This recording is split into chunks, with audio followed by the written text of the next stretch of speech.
pertukaran.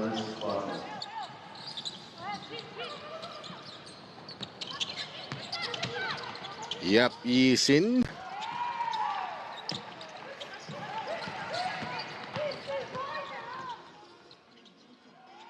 Still dilakukan oleh pasukan Malaysia.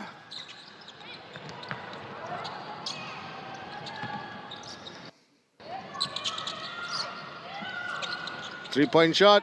Baik kali ini. Lakukan lontaran, tidak berjaya. Malaysia kini cuba melakukan jaringan. Elaine Chong menghantar kepada Chan Ye. Kali ini baik. Baik jaringan yang lakukan. Larian yang baik.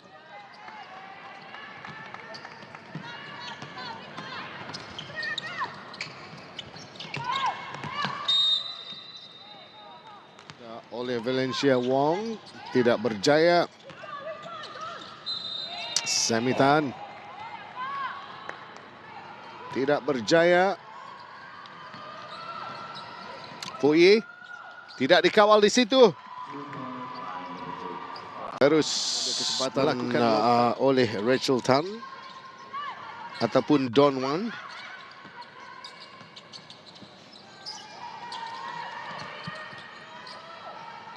Layup yang baik kali ini terus menghasilkan jaringan.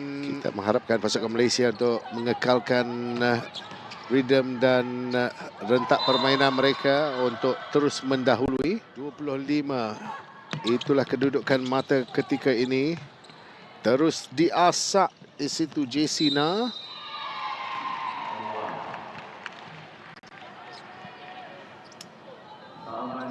Racks and racks stuck together. Sit red talk to the devil. Rosetta Stone forever.